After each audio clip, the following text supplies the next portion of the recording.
stop working. Even when I don't see it, you're working. Even when I don't feel it, you're working. You never stop working. You never stop working. Even when I don't see it, you're working. Come on, sing it out.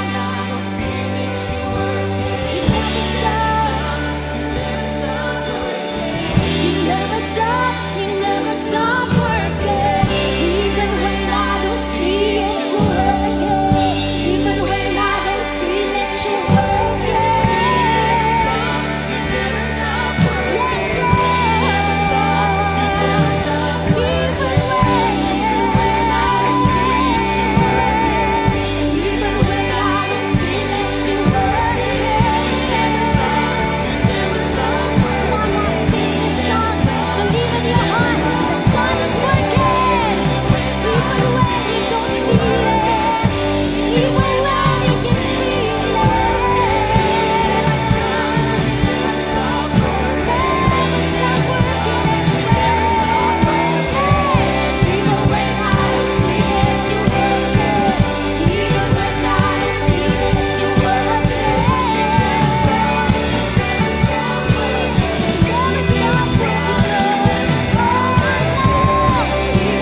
Praise God, purihin po ang Panginoon. Good morning, good noon, good afternoon, good evening. Nasaan man po kayong panig na mundo ngayon, gusto ko po kayong batiin ng isang mapagpalang araw ng linggo.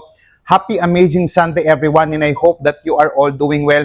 This is Pastor Paul of Amazing of Crossover Campus na lagi pong nagsasabi, nagpapaalala po sa inyo ano man po ang ating mga pinagdadaanan ngayon, gaano man ka-challenging, gaano kahirap, gaano ka-discouraging, gaano man po ito kapait, gaano katindi ang ating mga pinagdadaanan.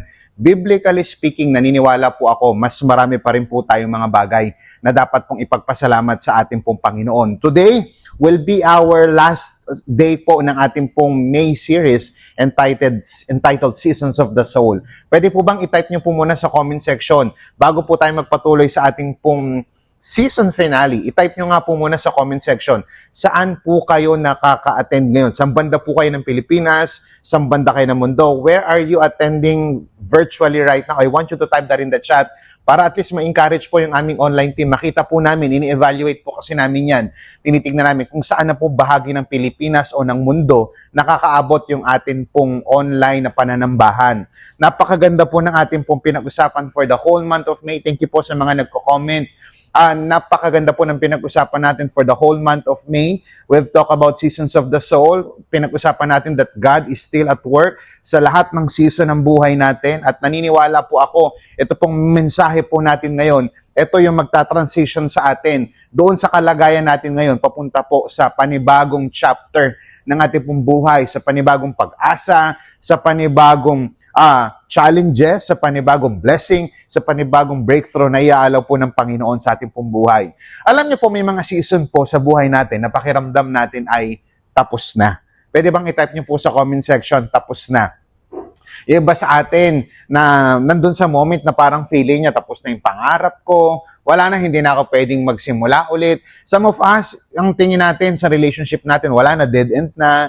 And perhaps yung iba sa atin, wala na yung ministry na hinawakan ko before. Dati on fire ako sa pagsaserve kay Lord. Ngayon, wala na, ganito na ako. Iba naman, tapos na ang pag-asa. At minsan, ang pinakamahirap po sa ating lahat, hindi dahil wala na pong ginagawa ang Diyos. Naniniwala po ko ang Diyos po natin is God is still at work in our lives. Kaya lang kung minsan, nakakulong pa rin po tayo doon sa ginawa niya noon. I'm not saying na masama po ang ginawa ng Panginoon sa atin, pero minsan meron po tayong mga pinagdadaanan na na-stuck na tayo to the point na nakatingin na lang tayo doon sa past. May mga tao po na hanggang ngayon, buhay pa rin sa kanila, nabubuhay pa rin po sila sa kanilang past. It's already 2026, pero marami sa atin, we've been living in 1987, iba 1996, iba naman nabubuhay pa rin tayo sa 2000.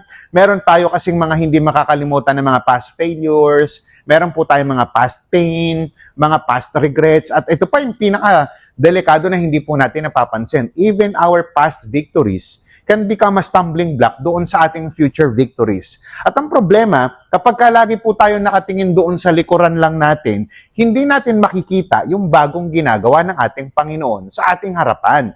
At yan po yung pag-uusapan natin ngayon. Meron pong grupo ng mga tao na kung saan nakatingin sila doon sa kanilang past, hindi lamang past failures, hindi lamang kanilang mga past na mga doubts, past na mga pain, even yung mga past victories na pinagdaanan nila, under pa rin ng leadership ng ating Panginoon.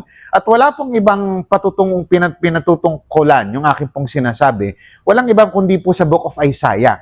Isaiah chapter 43, verses 18 hanggang 19. Basahin ko po sa inyo sa NIV. I'll read first the text and then later on I'll explain the context. Naku, napakayaman po sa storya at sa practical application nitong verse na ito o yung mga verses na ito. Pero basahin po muna natin yung text and then later on explain ko po sa inyo yung nangyayari. Sabi po ng verse 18, "Forget the former things, do not dwell on the past. See, I am doing a new thing. Now it springs up. Do you not perceive it? I am making a way in the wilderness and streams in the wasteland." Now, ito pong Book of Isaiah were written by Isaiah, but para mas maunawaan po natin, ang Book of Isaiah po was divided into 3 sections. Yung pre-exilic era, yung exilic era, at saka yung post-exilic era. Makikita niyo po sa ating pong screen, ito pong pre-exilic era, Ito po yung chapters 1 to 39. Ito po yung panahon na hindi pa po sila nabibihag papunta ng Babylon. Ito pong chapters 40 hanggang 55. Ito naman po yung exilic era. Sila po ay bihag na ng Babylonian Empire, where dito po nakasiksik yung pag-uusapan natin ngayon. Nasa chapter 43 yung pinag-uusapan natin. So, pasok siya dyan sa exilic era. Ito naman pong 56 to 66. Ito naman po yung post-exilic era, wherein yung restoration po ng bansa pong Israel. So sa context po ng pag-uusapan natin, ito pong Isaiah chapter 43, nag-umpisa po yan sa verse 14, na kung saan si Isaiah sumusulat sa people of God na kung saan sila po ay captive sa Babylon. Ito pong Isaiah chapter 43 verses 18 hanggang 19, isinulat po sa panahon na kung saan ang bayan ng Israel ay nakakaranas po ng pagkabihag. At syempre, sila po ay nabihag. Syempre, alam mo yun, napanghihinahan po sila ng loob. At bago sabihin ng Diyos, yung mga talatang, ito, yung binasa natin, yung 18 at saka 19, pinaalala muna ng Panginoon yung yung makapangyarihang pagligtas ng Israel sa kanyang bansa mula sa Egypt po, sa pamamagitan ng Red Sea. Kaya po kung atras kayo ng dalawang verse, nandiyan po yung context niyan, yung verse 16, 17. Ngunit pagkatapos nito, sabi ni God through the prophet Isaiah, alalahanin nyo, hindi lamang yung mga nakaraang himala. Sabi niya, kalimutan nyo yun. Sabi niya, forget the former things, do not dwell on the past. Hindi ibig sabihin nito nakalimutan nila yung katapatan ng Diyos. Kundi sabi niya, parang ang sinasabi dito ni God through the prophet Isaiah, na wag mabuhay na parang eto lang yung mabuting ginawa ng Diyos sa nakaraan lang. Sa halip, ang sinasabi dito sa story na to, merong gagawing bagong tagumpay ang Diyos sa kanila. Kaya nga sabi, di ba, I am making a way in the wilderness and in the wasteland. Ito po ay picture na kung saan ang Diyos, merong pong gagawing bago, pakinggan maigi, may gagawin siyang bago at meron siyang gagawing imposible na posible pala. Nakuha po ninyo ang ibig sabihin dyan. So, kung paano siya naghati ng dagat, ang sinasabi lang ng ating Panginoon, kung paano siya naghati ng dagat, sa nakaraan, meron siyang gagawin na kaya niyang lagyan ng tubig itong disyerto na ito. So, basically, malinaw po ang mensahe ng ating Panginoon. Ang Diyos ay hindi lamang Diyos ng kahapon, siya rin po yung Diyos ng ngayon at ng bukas. Kagaya po ng Israel. Now, what can we learn from this pastor? Kagaya po ng mga Israel, they were under captivity, pagkakabihag. Meron po silang mga challenges, nadi-discourage po sila. And some of us, ganyan din po ang ating mga pinagdadaanan. Perhaps, bihag tayo ng failures, bihag tayo ng mga regrets natin, and ultimately, bihag tayo ng kasalanan. At sa mga ganitong pagkakataon, may dalawa tayong response. It's either we will fight or we will flee. Ibig sabihin, susuko na po tayo. Pero sinasabi po ng Panginoon natin sa umaga, tanghali, hapon, depende ang oras po kayo nakakapanood, He is a God of new things. Pwede po bang i-type nyo sa comment section, new things. Kaya po itong mga Israelites, although under pa rin po sila ng captivity, meron po mga signs na pagbabago tulad po ng paghina po ng Babylonian Empire ni King Nebuchadnezzar. And later, makikita naman po natin sa history na tatalunin po ng Medo-Persian Empire ni King Cyrus the Great ang Babylonian Empire. Church, ano pwede pa natin matutunan dito? Hindi po nagre-retire ang Diyos sa paggawa ng himala. Hindi siya na-stuck sa nakaraan, kagaya ng mga kapatid o mga kakilala natin na na-stuck sa nakaraan, hindi siya nauubusan sa paggawa ng miracle. Listen to this. Kaya lang, pakitype sa comment section, kaya lang, si Lord po, gumagawa pa rin ng mga bagong bagay. Naghihimala pa rin po siya. So when God does a new thing, here's the thing. When God does a new thing, may kinakailangan baguhin sa atin. May kinakailangang ayusin sa atin. So tonight, this afternoon, this evening, depende anong oras po kayo nakakapanood, samahan niyo po ako sa ating pong topic entitled, When God Does a New Thing. When God does a new thing. Ano yung dapat nating gawin kapag gumagawa na si Lord ng mga bagong bagay sa ating buhay? Ulitin ko, ano ang kinakailangan respond ng isang Christian kagaya ng itinuro ni God sa Old Testament and even sa mga Christians noong unang panahon? Ano ang response natin kapag may ginagawang bago ang Diyos sa buhay natin? Umpisahan natin. Let's get started. If you're excited, type amen in the chat. Sabi po ng verse 18, forget the former things, do not dwell on the past. What to do when God is doing a new thing? Number one, discard the past. Pwede po bang i-type niyo sa comment section? Discard the past. Kanina po, kagaya ng sinabi ko, ang kausap po dito ng Diyos ay ang bayang Israel. Kapag ka narinig po nila yung kapangyarihan ng Diyos, I am doing a new thing. You see, blah, blah, blah, blah. Automatic ang naiisip agad nila, yung Exodus, yung Red Sea, yung deliverance sa Egypt. Pero parang sinasabi ng Diyos dito, yes, ginawa ko yan noon, pero wag kayong mabuhay lang sa lumang testimony. Meron akong gagawing bago. Kaya sabi niya, forget the former things, do not dwell on the past. Hindi ibig sabihin literal na kalimutan ng mga Israelites. Ang ibig sabihin niya, wag kayong ma-stuck sa past. Ano pwede nating matutunan dito? Marami pong mga Christians ngayon na hindi makausad sa buhay dahil nakakadena pa din sa kahapon. Parang driver, imagine niyo yung mga driver, mahilig yan tumingin sa mga rear view mirror. Meron pong side mirror, the one in the left, the one in the right. Pero meron po tayong tinatawag na rear view mirror. Ito po yung pwedeng tignan ng mga drivers para makita nila yung likuran. Kaya lang, ang principle, hindi pwedeng doon ka nakatingin na madalas, kung jeepney driver ka, bus driver, o ordinary driver na pang private. Hindi pwedeng nakalagi ka nakatingin sa rear mirror. Nakakita na ba kayo ng driver na all throughout ng driving niya, nakatingin lang sa likod? Malamang hindi kayo makakakita nun kasi malamang bangga na yon. Why? Hindi healthy sa isang driver na nakatingin lagi sa likuran. Kinakailangan niya lang yun as reference, as guide, pero hindi habang buhay. Nakatingin siya sa likuran. Ganon din po tayong mga Christian. Marami sa atin hindi nakakapag-move forward. Tinatawag tayo ni Lord para mamuhay sa future, para sa present, ayusin natin. Pero patuloy pa rin po tayong namumuhay sa nakaraan. Kaya madalas nalalaglag, na aksidente tayo. Kaya madalas nadidisgrasya. Ganon din po pagdating sa spirituality. Hindi po tayo tinawag ng Diyos para mabuhay sa dati. Ang nakalipas po, catch this, ang nakalipas ginagawang paaralan, hindi ginagawang kulungan. Let me just repeat it. Ang nakalipas, ang past, ginagawa po siyang paaralan, hindi po ginagawang kulungan. Why? Listen to this very carefully. We cannot embrace God's plan for the future if we continue to live in the past. Kaya mga kapatid, ano yung pwede nating practical na matututunan dito? Let go of the past. Pwede bang i-type mo sa comment section? Let go of past failures. Come on, gusto ko pong makita sa comment section yan. Tinitignan ko yan. Let go of past failures. Marami po mga Christian ngayon hindi makausad dahil lagi nilang binabalikan yung pagkakamali nila noon. Bumagsak ako sa school, bumagsak ako sa immorality. Kaya pansinin nyo, God wants to restore you. Kaya lang, nakafocus ka pa rin sa pagbagsak mo ng immorality. Iba sa atin, bumagsak ako sa isang ganitong pagkakasala, na-scam ako, hanggang ngayon hindi makapag-move on. Why? Kasi nandun pa rin sila sa kanilang past failures. Dati ako nagkasala, dati akong pumalya. Mga kapatid, gusto ko pong sabihin sa inyo na kung pinatawad ka na ng Diyos, huwag mong hayaan yung kahapon mo ang magdikta ng kinabukasan mo. Ulitin ko, kung alam mong pinatawad ka na ng Diyos, humingi ka na ng tawad sa Diyos at pinatawad ka na ng Diyos, huwag mong hayaan na yung nakaraan mo na pagkakamali ang magdikta ng magandang kinabukasan mo. Let go. Pangalawa, let go of past hurts.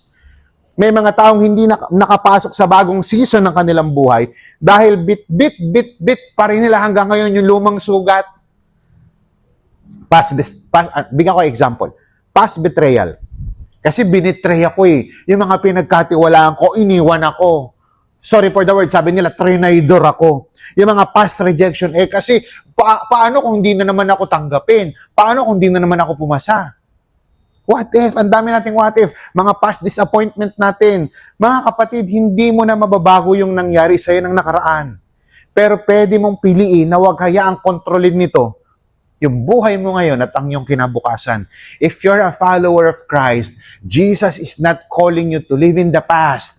Jesus is calling you to live in the present times na kung saan merong gagawin si Lord na bago sa buhay mo. Let go. Ito pa matindi. Let go of past success. Hindi lang failure ang kinakailangan po nating bitawan. Pakinggan niyo po itong maigi. Pati yung mga nakaraan nating tagumpay. Why? Kasi minsan, dyan na tayo nag-i-stick, dyan na tayo tumatambay. Tandaan natin yung mga past victories natin. Yes, magandang reference yan, pero magre-require yung mga future victories natin ng panibagong taas ng antas ng pananampalataya at pagtitiwala sa Panginoon. Dati akong on fire, dati akong ginamit ng Diyos, o ngayon hindi na. Kaya hindi na makapag-serve kasi ang reference niya lagi yung nakaraang tagumpay. Dati akong magaling sa ministry. Ang Diyos hindi lamang Diyos ng kahapon. Siya rin yung Diyos ng ngayon at bukas at magpakailanman.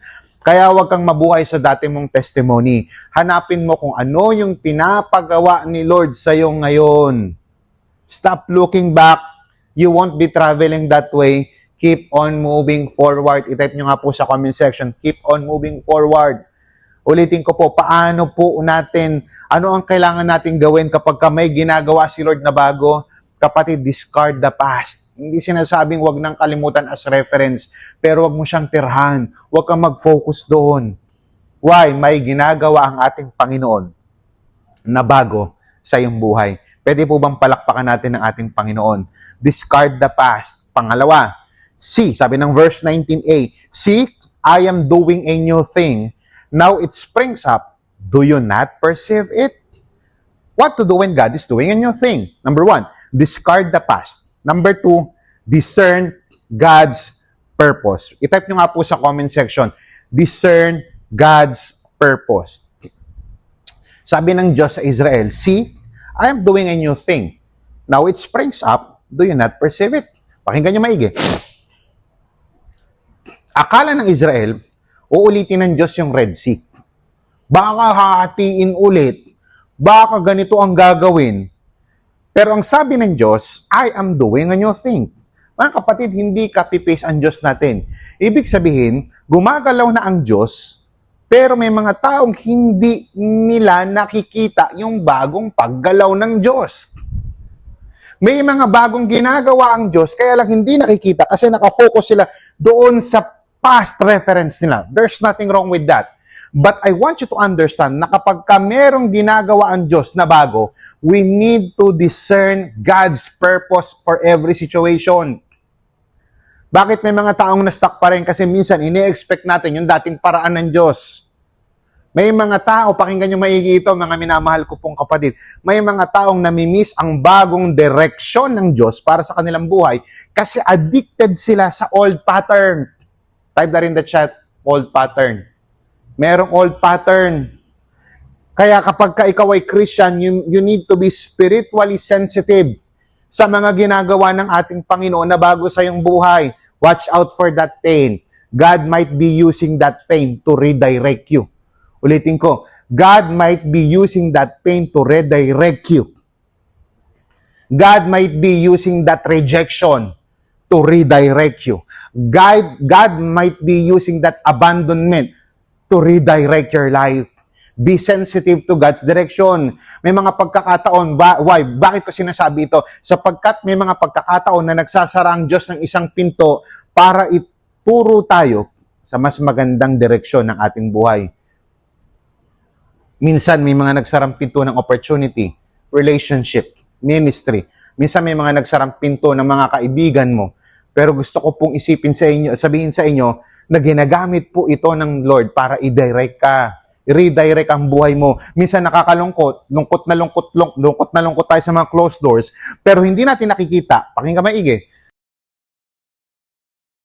Nakakalungkot minsan, minsan nalulungkot tayo sa mga closed doors, pero hindi natin nakikita. Pakinggan maigi, na protection pala yun ni Lord. Kaya pala sinara ni Lord yung ganitong opportunity. Kasi He is trying to protect me. Kaya pala klinos ni Lord yung relationship na to sa ex ko because He is trying to protect me. Kaya pala klinos ni Lord yung ganitong job opportunity because He is trying to protect me.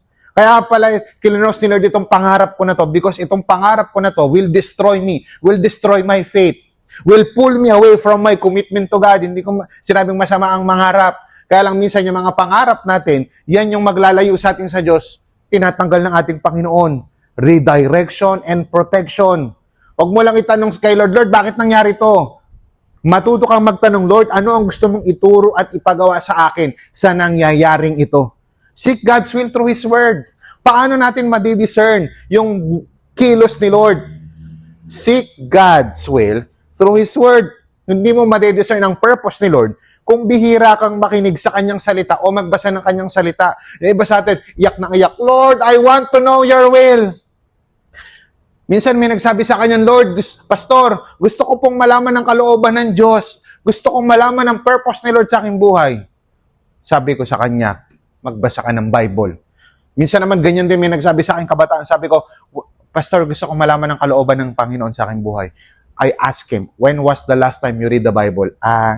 Yun nga po, Pastor, hindi na po ako nakakapag-devotion. You see? If you want to know God's will, read God's Word. Let me just repeat it. If you want to know God's will, read God's Word. Iba naman sa atin, Lord, gusto ko mapakinggan yung boses mo. Inabot ko yung Bible. O yan, basahin mo. If you want to hear God's voice, read God's Word. Why? Kasi sa pamamagitan ng pagbabasa at pakikinig ng salita ng Diyos, mas tumatalas yung ating spiritual discernment for us to know God's will for our lives. Marami mga believers gusto nilang malaman ng God's will. Kung sino yung tao para sa kanila, yung tamang trabaho para sa kanila, pero hindi naman nagbabasa ng Bible.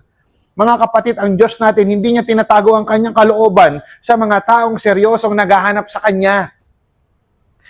Kaya if you are being serious, listen to this very carefully. If you are serious to know God's will for your life, be serious. Be serious on reading His Word. Gusto mong malaman ang direksyon ng Diyos para sa iyong buhay, magsimula kang magbasa ng Bible. Siyempre with the help ng iyong mentor, ng iyong pastor. Don't let old patterns blind you to new opportunities. May mga taong namimiss yung bagong direksyon ng Diyos dahil nakakapit sila doon sa nakasanayan nila. Dati ganito ginawa namin Madalas yan sa mga mas may edad. Kaya even natutuwa ako pag may mga edad, mga 50, 60 years old, 70 years old, marunong gumamit ng Zoom. 60 years old, marunong mag-online banking. Yung iba, imagine ninyo, hindi marunong mag-adapt. Kasi ganito kami dati, mas effective. No. May mga bagong ginagawa si Lord na kinakailangan mong mag-adapt. Kung ano yung effective dati, baka hindi na effective ngayon. Pero ang Diyos, gusto ko sabihin sa'yo, hindi siya limitado ng dating paraan. Ginagamit niya yung technology, ginagamit niya yung mga paraan ngayon for His glory at para mas mapalawak pa ang kanyang kaharian. Mga kapatid, maging bukas po tayo sa opportunity. Bagong assignment. Perhaps kaya ka pinadaan dyan ni Lord. May bago kang assignment. May bagong season ka ng buhay mo. Inilalagay na ni Lord sa harapan mo. Kinakailangan mo lang malaman ito. You need to discern it. Pangalawa, you need the Word of God. And then kinakailangan mo ng pangatlo, co-discerner. Ibig sabihin, find someone, your pastor, your leader, your mentor, para malaman kung tama ba itong nade-discern mo. Palakpakan po natin ang ating Panginoon. Sabi mo kung ano ka lang. Pero wala siya sa sequence.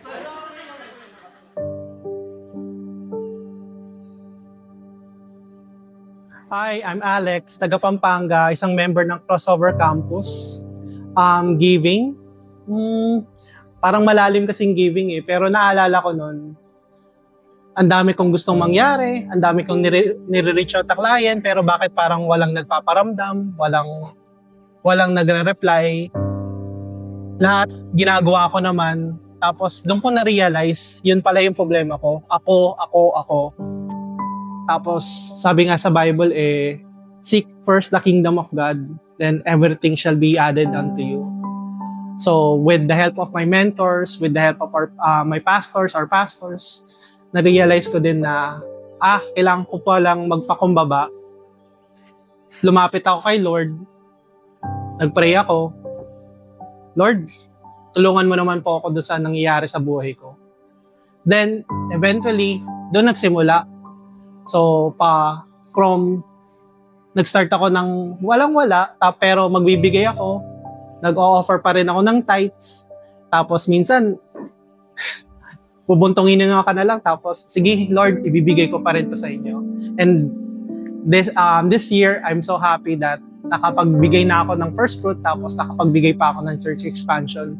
So sobra-sobra yung blessing and walang higit na pasasalamat kay Lord talaga. So ikaw din, inimbitahan kita, huwag kang mahiya, huwag kang matakot, magbigay ka lang kay Lord. Sige po, manalangin po tayo. Panginoon, nandito po kami sa harapan ninyo, nananalangin, tinataas ang bawat mga nanonood sa oras na ito, na huwag po silang matakot, na ipagkatiwala po nila yung buhay nila, yung pamilya nila, at lahat-lahat po sa kanila, na hindi po mahirap sumunod sa inyo, ang magbigay. Ang mahirap po is yung malayo ka sa buhay po ng bawat isa. Tinataas po namin ang bawat isa sa pangalan ni Jesus. Amen.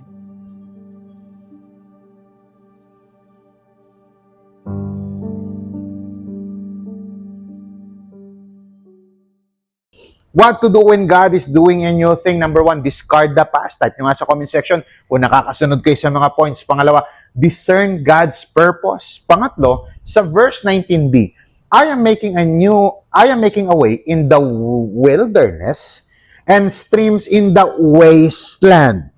What to do when God is doing a new thing? Discard the past, discern God's purpose. Pangatlo, depend on God's power. I-type nyo nga po sa comment section, depend on God's power. Take note, ang kinakausap dito ay mga Israelites na nasa captivity. Mahirap ang buhay, challenging, bihag sila, wala sila sa kanilang lupang sinilangan. Take note, wilderness and wasteland. Yung wilderness at wasteland, tuyo po yan. Yan ay lugar ng impossibilities. Yan ay lugar ng dryness. At yung pong wilderness and wasteland na yan, lugar po yan ng hopelessness. So, impossibilities, dryness. Imagine niyo sa isip niyo, impossibilities, imposible. Dryness, tagtuyot, and hopelessness. Pero sabi ng Panginoon, sa mismong lugar na yan, sa wilderness at sa wasteland na yan, kung nahati ko yung dagat ng Red Sea para makatawid kayo at doon ko nilunod ang mga Egyptian, kaya kong maglagay ng tubig, kaya kong maglagay ng stream sa wilderness at sa wasteland na yan. Why? Pinapakita lang ni Lord na kung saan may imposible, doon ako kikilos. Doon mismo gumagawa ang Diyos ng mga bagay na kamangha-mangha. Gagawa daw si Lord ng daanan sa hopelessness. Gagawa daw si Lord ng ilog, ng tubig. Magsusupply si Lord ng tubig sa lugar ng hopelessness, sa lugar ng dryness, sa lugar ng impossibilities.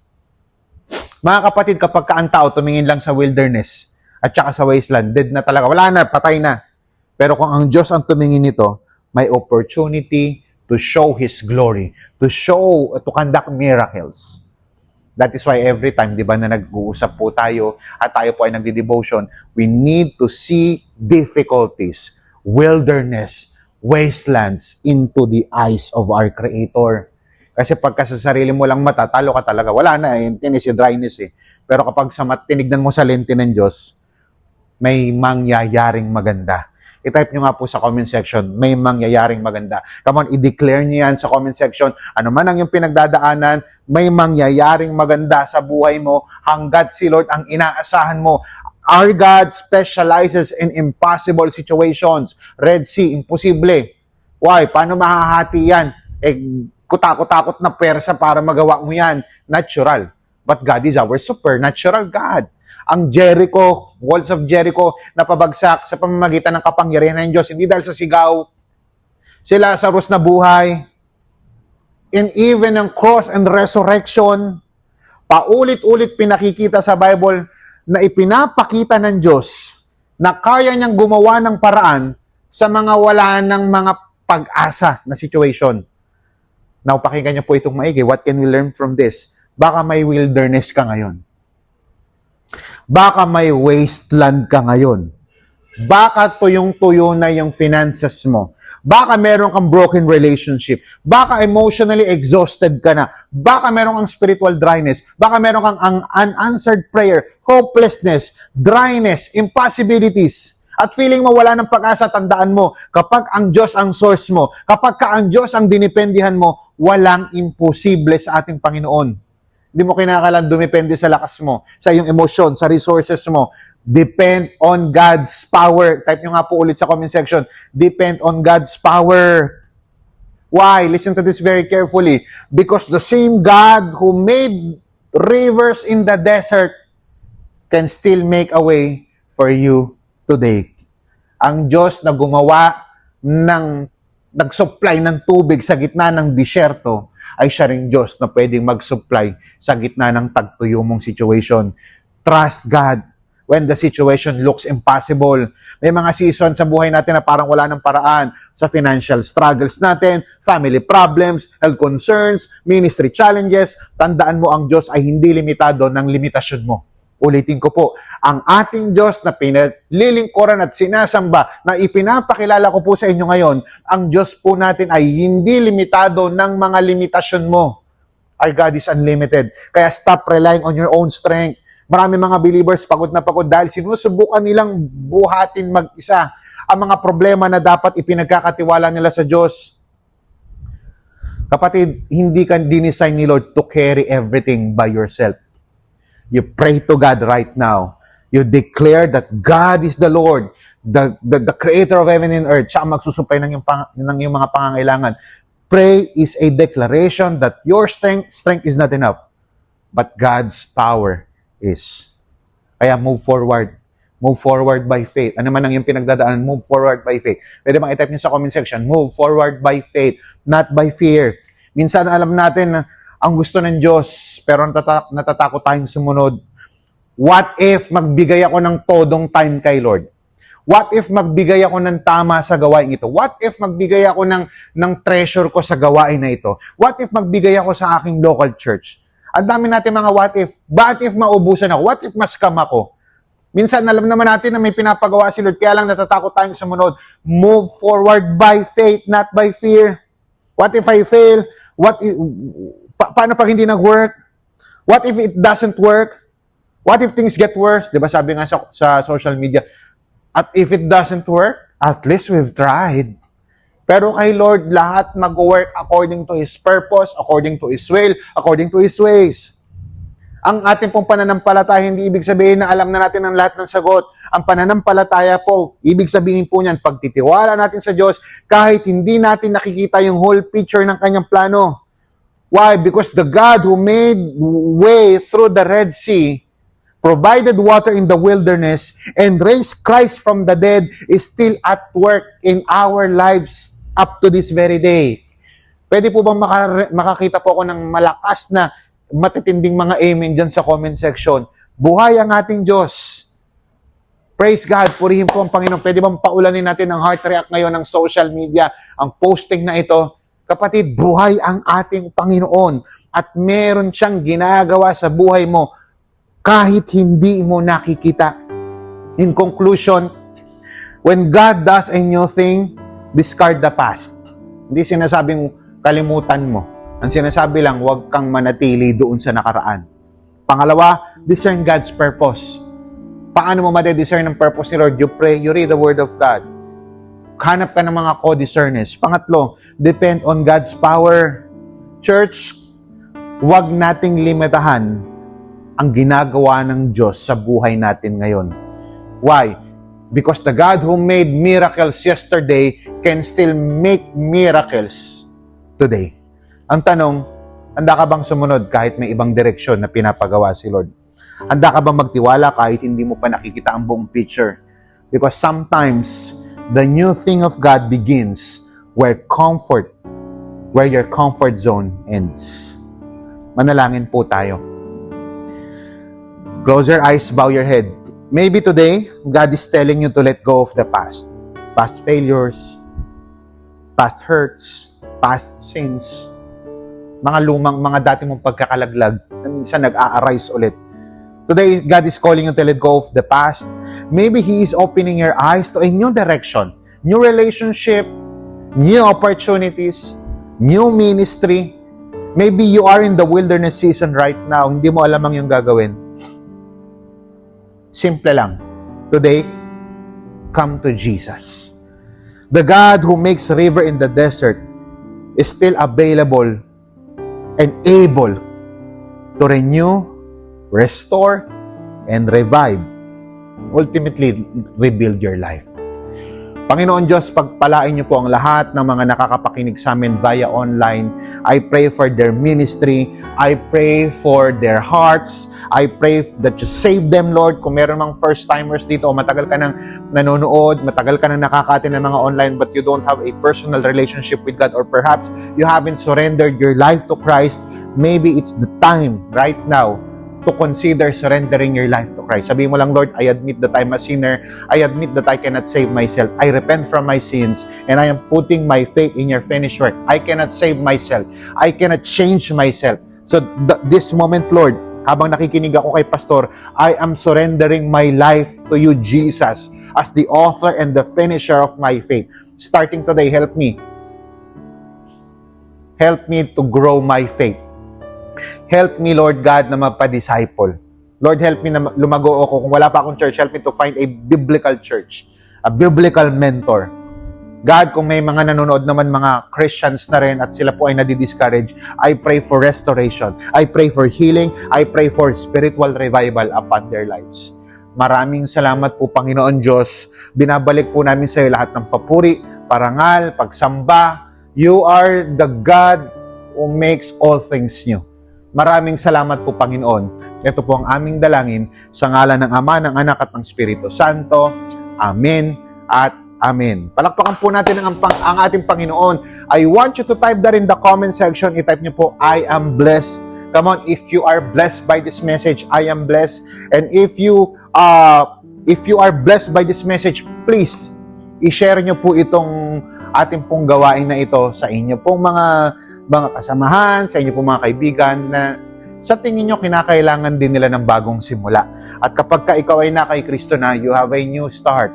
Meron kang bagong buhay, meron kang bagong journey, meron kang newfound faith, newfound relationship in Christ alone. At para po sa mga nanonood ngayon, meron po akong good news sa inyo. Ipopost ko po dyan, dito po sa ating pong screen, yung ating pong discussion questions. Sagutin nyo po yan, kung meron kang kasama, sagutin nyo po dalawa yan, or perhaps meron kang boyfriend, girlfriend, asawa, anak na nakakapanood din ito, i-share nyo po sa kanya itong discussion questions. Sa 3 points natin today, ano yung pinaka nag-strike sa'yo? Discard the past, discern God's purpose, depend on God's power. Bakit yun ang pinaka tumama sa puso mo? Tanong pong pangalawa, bilang response sa message ng ating Panginoon ngayong araw, ano yung mga practical step na gagawin mo this week para maisabuhay yung mga natutunan mo? Pagpalain po kayo ng Panginoon, nawa naging pagpapala po ang ministry na to sa inyo po. This is Pastor Paul of Amazing of Crossover Campus. See you next week for our brand new series for the month of June. Pagpalain po kayo ng Panginoon. God bless us all.